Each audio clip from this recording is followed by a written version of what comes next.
সাবাস Bangladesh cricket board. Bangladesh cricket board সাহসী এবং সময় উপযোগী এবং ভারতের বিরুদ্ধে এই প্রথম একটি দাঁত ভাঙা জবাব বাংলাদেশ দিতে পেরেছে। এই জন্য বাংলাদেশ ক্রিকেট বোর্ডকে ধন্যবাদ জানাই। ফেব্রুয়ারি 8 তারিখে ভারতে শুরু হতে যাওয়া যেই টি-20 বিশ্বকাপ, সেই জায়গায় বাংলাদেশ ভারতে খেলতে যাবে না। কারণ হচ্ছে বাংলাদেশ ক্রিকেট টিমের জন্য নিরাপত্তা সমস্যা। বাংলাদেশের পক্ষ থেকে এই উদ্যোগটি যে নেওয়া হয়েছে, এটা ভারতকে চরমভাবে জোতা দিয়ে বাড়ি দেওয়ার মতো একটি ঘটনা সৃষ্টি করেছে। বাংলাদেশ যদি এই উদ্যোগটি গ্রহণ না করত, তাহলে বাংলাদেশের এই মুহূর্তে যারা অন্তর্বর্তীকালীন সরকার আছে এবং জুলাই আগস্ট বিপ্লবের যে স্পিরিট, সেই স্পিরিটের সম্পূর্ণ পরিপন্থী কাজ করত এবং এই সরকার এবং এই যে বোর্ডে যারা আছে তাদের সবাইকে ভারতের পাচাটা কুকুর দালাল হিসেবে কিন্তু সবাই আখ্যা দিত। কিন্তু এখন বাংলাদেশের সবার পক্ষ থেকে এই অন্তর্বর্তীকালীন সরকার এবং বাংলাদেশের এই যে ক্রিকেট বোর্ডের যারা আছেন তাদের সবাইকে ধন্যবাদ জানাই। সংবাদটি অল্প কিছুক্ষণ আগে আসছে। তারা বলছেন যে বিশ্বকাপ খেলতে ভারতে যাবে না বাংলাদেশ।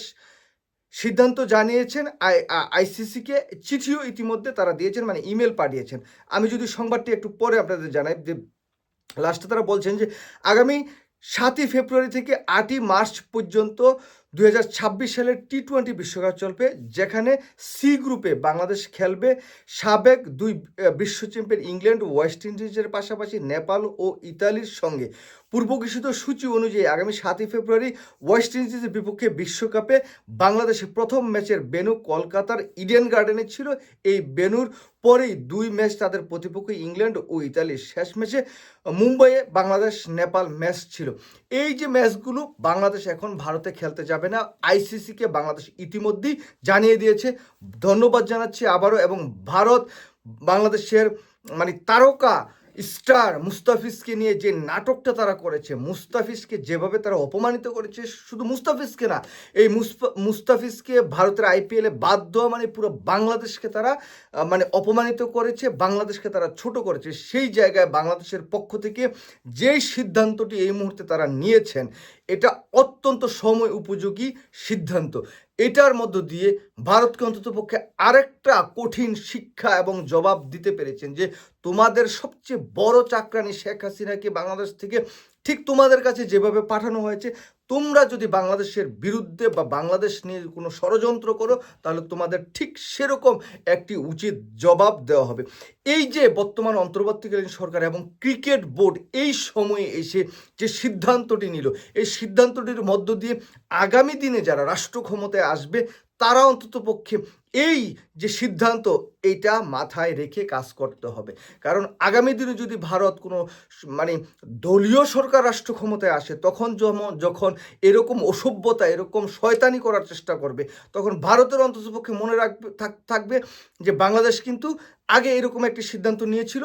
সুতরাং অন্তর্বর্তীকালীন সরকারের সময়ে সেই সিদ্ধান্তটি নেওয়ার কারণে এখন দলীয় সরকার সেরকম সিদ্ধান্ত নিতে পারবে না।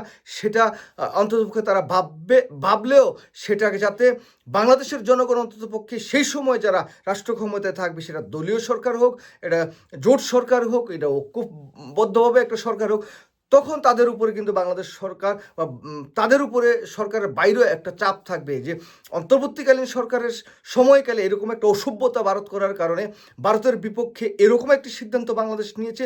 এখন আমরা যদি সেই এরকম অসভ্যতার কারণে মানে কঠিন কোনো সিদ্ধান্ত না নেই, তাহলে বাংলাদেশের মানুষ এই যারা রাজনীতিবিদ আছে তাদেরকে বিশ্বাস করবে না। সুতরাং এই সিদ্ধান্তটির মধ্য দিয়ে বাংলাদেশ একটি ভালো কাজ করেছে। বাংলাদেশ ভারতকে একটি জোতার বাড়ি দিতে পেরেছে, উপযুক্ত জবাব দিতে পেরেছে।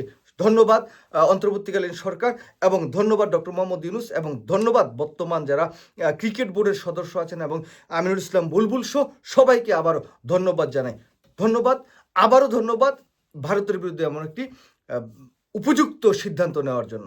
সবাই ভালো থাকবেন। আল্লাহ হাফেজ। আসসালামু আলাইকুম।